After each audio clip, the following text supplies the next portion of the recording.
గోపి, ఇదిగో ఈ డబ్బులు తీసుకోవయ్యా. ఎందుకు? ఈ డబ్బు కోసమేగా అర్చన ఇంట్లోంచి గంటేశారు. అక్కర్లేదు, నువ్వే ఉంచుకో. డబ్బులు వాళ్ళు ఇచ్చేసి లేరయ్యా. వాళ్ళెవరు? మీ అత్తగారు, మామగారు. వాళ్ళొచ్చారా? ఎప్పుడొచ్చారు? అవునయ్యా, పొద్దునే వచ్చారు. ఏంటి నీళ్లు తల్లటం? యువతల మనుషులు ఉన్నారు, కాస్త చూస్తల్లు. నీ మీద చల్లాలనే చల్లనయ్యా. పడుకుంది చాలుగానేలే, చాలా టైం అయింది.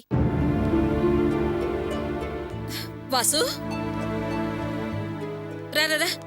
ఏరా, మీ ఫ్రెండ్కి దెబ్బ తగిలిందని ఫోన్ చేసి చెప్పావంటగా, ఇప్పుడు ఎలా ఉందిరా? పర్వాలేదమ్మా, బాగానే ఉంది. ఏంటే వాసుగాడు రాత్రి ఇంటికి రాలేదా? నీకెవరు ఇంటికొచ్చారు, ఎవరు రాలేదు అనే బాధ్యత కూడానా? పైగా పెద్ద కాపలా కాసేవాళ్ళ ఇంటి ముందర పడకొకటి. సరేలే, ఈ దుప్పులాటలు రోజు ఉండేవేగా. పొద్దున్నే కొంపలు మునిగిపోయినట్టు నిద్ర లేపావు. అబ్బో, తలకాయ పట్టేసింది. వెళ్ళి ఓ స్ట్రాంగ్ టీ పట్టురా పో. దీనికి మాత్రం ఏం తక్కువ లేదు.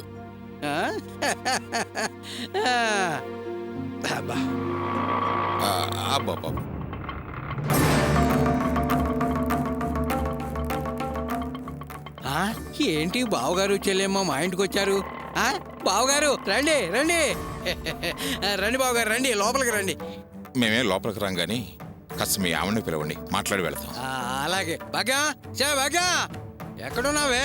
భాగ్యం, బయటరా. ఏంటయ్యా? బావగారు చెల్లెమ్మ వచ్చారే, నిన్ను ఒకసారి చూసి మాట్లాడి వెళ్తారట.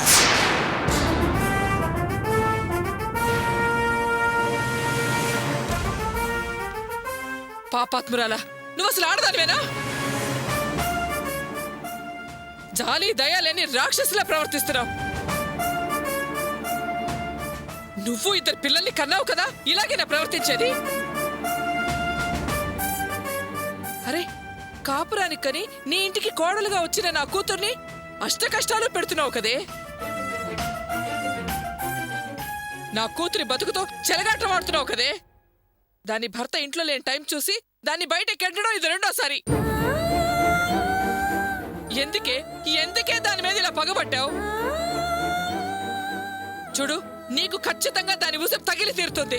వరలక్ష్మి, ఏమిటి నువ్వు మాట్లాడేది? నేను చెప్పింది ఏమిటి, నువ్వు చేసేదేమిటి? తట్టుకోలేకపోతున్నానండి. ఈవిడ కనబడినంత వరకు ఎలాగోలాగా అదిమి పట్టుకున్నాను. కానీ మనిషి కనబడగానే నా వల్ల అవ్వడలేదండి. నా కూతురికి చేసిన అన్యాయం గుర్తుకొచ్చింది. ఆవేశం అనుకోవడం నా వల్ల కావడం లేదు. చూడండి, అర్చనని నరక యాతన పెడుతోంది కదండి. ఇదిగో చూడమ్మా, మేం మా కూతుర్ని మండపం నుంచి బయటికి వెళ్ళమని చెప్పొచ్చు. అందుకని మీకేం సంబంధం ఉందని మళ్ళీ నన్ను అడగడానికి వచ్చారని నువ్వు అనొచ్చు.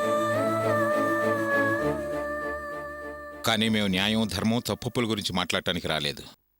అది నా రెండో కూతురికి చదివింపుల రూపంలో ఇచ్చిన 5,000 తిరిగి ఇచ్చేసి ఆ రుణం తీర్చేసి పోదామని వచ్చాం. ఇదిగోండి 5,000. ఏంటి బావగారు, ఏమిటా మాటలు? మీరు ఆ డబ్బులు ఏమి ఇవ్వద్దు. అలాంటి మాటలు మీరేం మాట్లాడద్దు. ముందు ఆ డబ్బులు లోపల పెట్టండి. కేవలం 5,000 కోసం నా కూతుర్ని బయటకు గెంటావు. నా కూతురు నీ ముష్టి 5,000 చేయదనుకున్నావా? బంగారవే, నా కూతురు బంగార బొమ్మ. వరలక్ష్మి, మీరాగండి. ఈ మహాతల్లి గురించి మీకు నాకు కొత్త ఏమిటి? పెళ్లికి ముందర 10 తులాలు బంగారం ఎక్కువిస్తే కాని పెళ్లి కుదరదు అంది. పైగా పెట్టిన బంగారంలో 10 తులాలు తక్కువ ఉంది అని మళ్లీ లాగింది. ఆ నగలు తాకట్టు పెట్టి స్థలం కొనాలని నా కూతుర్ని హింసించింది. ఆ స్థలం ఏమైంది, ఆ నగలు ఏమయ్యాయని ఈవిడ గారిని అడిగి ఈమెను ఎన్నిసార్లు బయటకు గెంటాలి? మేమేమీ అనడం లేదని నీ ఇష్టం వచ్చినట్టు ప్రవర్తిస్తావా? ఒసేయ్, నీకు ఓ కూతురుందే, గుర్తుపెట్టుకో. చాలే ఆపమ్మా. వింటున్నాను కదా అని ఇందాక నుంచి నోటుకొచ్చేటల్లా వాగుతున్నావు. నువ్వేదో పెద్ద సత్యవంతురాలా మాట్లాడుతున్నావే. నీకు మాత్రం డబ్బు ముఖ్యం కదా? గొప్పింటి సంబంధం రెండో కూతురికి దొరకగానే పెద్ద కూతురిని బయటికి వెళ్ళమన్న దానివి నాకే నీతులు చెప్తున్నావే. నువ్వు నీ కూతురి గెంటేశావు, నేను గెంటేశాను. నన్ను అడిగే అర్హత నీకెక్కడుందమ్మా? సరిపోయిందా? అనటం అనిపించుకోవటం ఇప్పుడు అవసరమా? చూడమ్మా, ఇది కన్న తల్లి. కూతురికి ఇలా జరిగేసరికి బాధలో అలా అంటుంది. మీరింకా దాన్ని పెంచి పెద్ద చేయకండి. ఈ 5,000 వల్లనే కదా సమస్య. ఇదిగోండి బావగారు, ఉంచండి. వద్దు బావగారు, ముందు జోబులో పెట్టండి. ఈ డబ్బు నా కూతుర్ని ఇబ్బంది పెట్టింది. అలాంటప్పుడు ఇంకా ఇవి మా దగ్గర ఎందుకండి? తీసుకోండి. బావగారు, మీకు తెలియని విషయం కాదు. శుభకార్యాల్లో చదివించిన చదివింపులు తిరిగి మళ్ళీ వెనక్కి తీసుకోవటం సాంప్రదాయం కాదు, పద్ధతి కాదు. తప్పండి. అలా చేస్తే కన్నవాళ్లతో సంబంధమే తెగిపోతుంది. ఇప్పటికే తెగిపోయింది, ఇంకా కొత్తగా తెగేది ఉందండి. మేము వాళ్ళని మండపం నుంచి బయటికి వెళ్ళమన్నాం. అర్చన వాళ్ళ అమ్మని హాస్పిటల్ నుంచి బయటికి వెళ్ళిపోమంది. ఇంటికొచ్చిన నన్ను అల్లుడు గారు వెళ్ళిపో అన్నాడు. ఇంకా ఏం ముడిపడి ఉన్నాయండి తెగిపోవటానికి? మా కూతుర్ని బయటకు పంపించేశారు కనుక మీకు ఈ డబ్బిద్దామని రాలేదు. వాళ్ళు మాతో బంధుత్వం తెంచేసుకున్నారు కదా, వాళ్ళు ఇచ్చిన చదివింపులు మాత్రం ఎందుకని తిరిగిచ్చేద్దామనే వచ్చాం.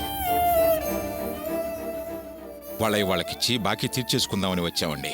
మళ్ళీ ముడిపెట్టాలని చూడకండి. తీసుకోండి. బావగారు, నా మాట వినండి. ముందు ఆ డబ్బులు లోపల పెట్టండి. నా మాట కాదనకండి, దయచేసి తీసుకోండి. వద్దండి. ఇది నా డబ్బు, నువ్వొద్దటవేంటయ్యా?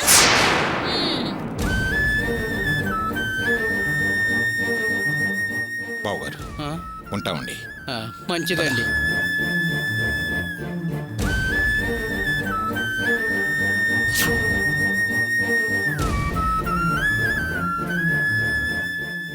అదయ్యా జరిగింది. గోపి, నువ్వు చాలా మంచివాడివిరే. అందుకే నువ్వు డబ్బు తిరిగిచ్చే లోపలే ఆ భగవంతుడు మీ అత్తామామల ద్వారా ఆ డబ్బు ఏర్పాటు చేశాడు. అందుకే మంచి వాళ్ళకి ఎప్పుడూ మంచే జరుగుతుంది, వాళ్ళని ఎవరూ చెడగొట్టలేరు అంటారు. ఇదిగోనయ్యా, తీసుకో. తీసుకో అయ్యా. గోపి, ఈ గొడవలన్నిటికీ కారణం నేనే కదా. నన్ను క్షమించరా గోపి, నన్ను క్షమించు. ఒరే బావా, ఇళ్ళొస్తానరా. సరేరా. ఇళ్ళొస్తానమ్మా.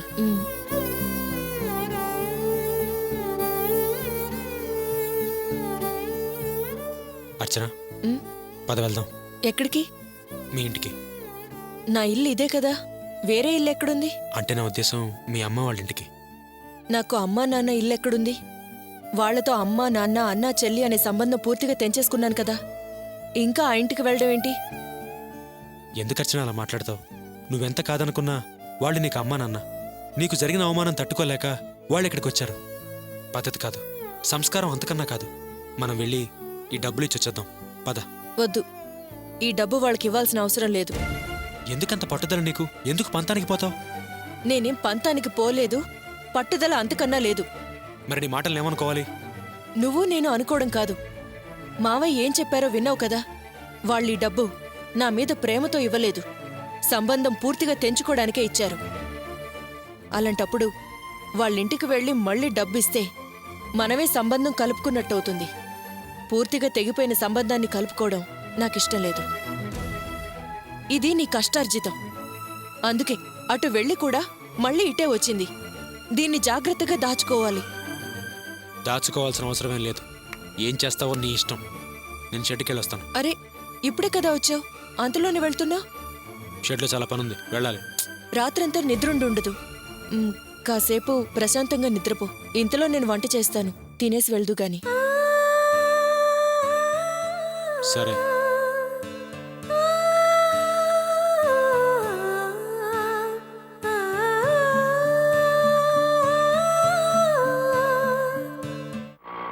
బాబు ఆపు.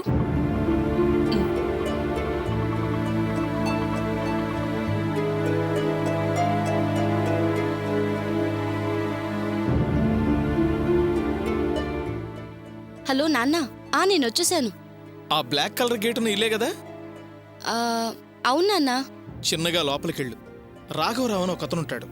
అతనితో నువ్వు నా కూతురు అని చెప్పి డబ్బులు అడుగు. వాడు ఏదో ఒక సాకు చెప్తాడు. నువ్వు వాడి మాటలు నమ్మి సరేనని చెప్పి అలాగే వచ్చేయకు. వాడికి వాయిదాలు వేయటం బాగా అలవాటైపోయింది. ఎలాగైనా డబ్బులు వసూలు చేసుకుని తీసుకురావాలి, సరేనా? సరే నాన్న. బాబు కాసేపు వెయిట్ చేయి. అలాగేనమ్మా.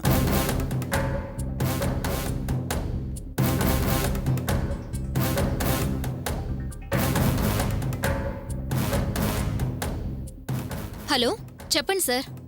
ఇప్పుడు నువ్వు ఎక్కడున్నావు? ఇంట్లోనే ఉన్నాను. చూడు, నా కూతురు అక్కడికి వచ్చింది. వెళ్ళి చూడు. Okay sir.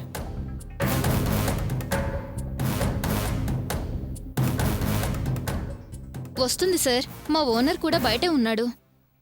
గుడ్. ఇప్పుడు నువ్వు ఓ పని చెయ్యి. చెప్పండి సార్.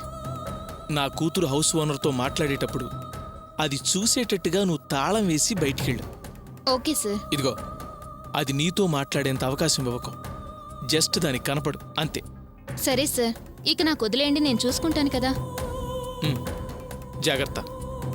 మ్.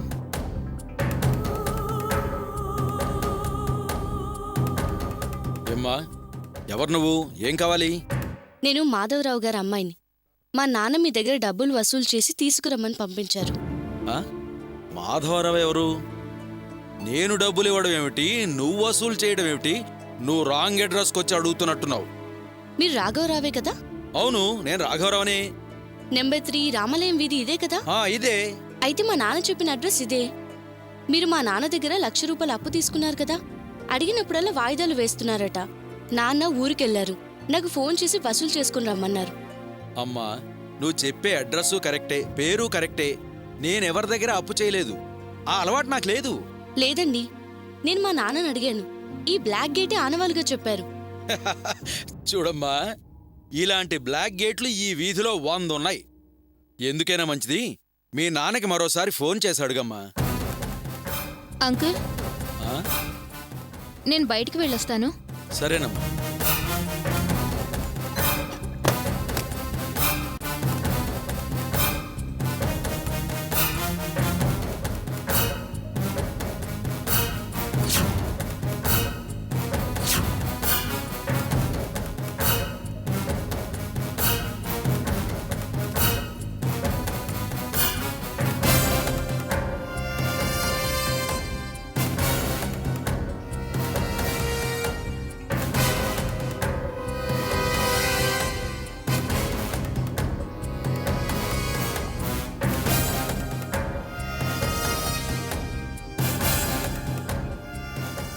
ఏంటమ్మా ఏదో ఆలోచిస్తున్నావు? పోనీ ఇల్లు మారిందేమో, ఎదురింటికెళ్ళి విచారించు. సార్, ఆ అమ్మాయి ఎవరు? మా టెనెంట్. ఆమె పేరు? రంజని. ఏ, ఎందుకు ఆ అమ్మాయి వివరాలు అడుగుతున్నావు? ఆహా, ఏం లేదు. నాకు తెలిసిన అమ్మాయిలా అనిపిస్తేను అడుగుతున్నాను. అలాగా.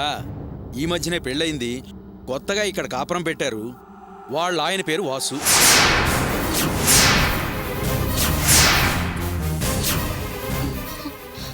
వాసునా? ఏంటమ్మా, అతను నీకు తెలుసా? అతనేం పని చేస్తాడు? రత్నం ఫైనాన్స్ కంపెనీలో వర్క్ చేస్తాడమ్మా.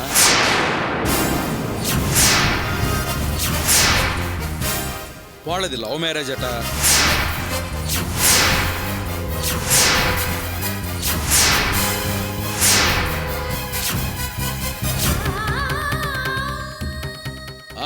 సరేనమ్మా, నువ్వు పక్కింటికెళ్ళి విచారించు.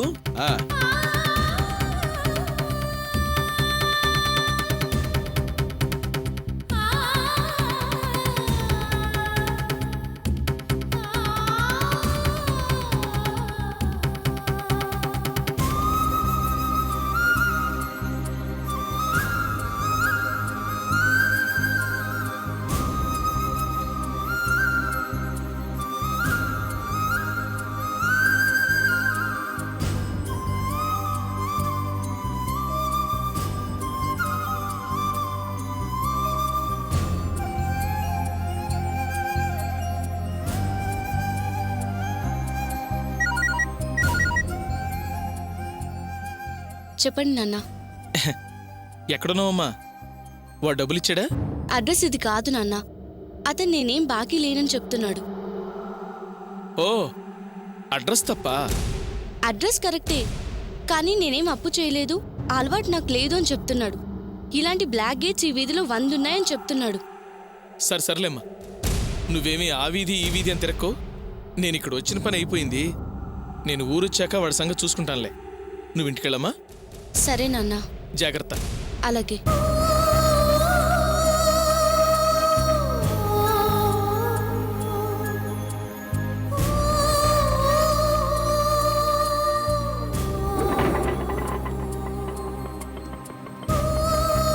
పోనీ.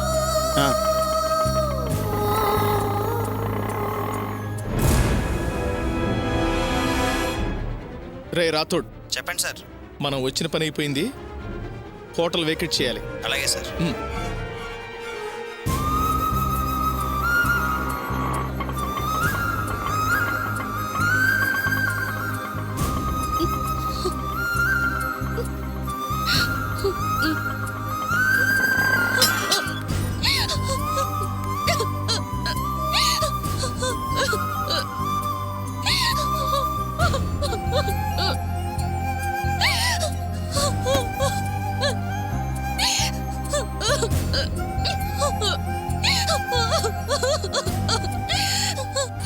రత్నం ఫైనాన్స్ కంపెనీలో వర్క్ చేస్తాడమ్మా. వాళ్ళది లవ్ మ్యారేజ్ అట.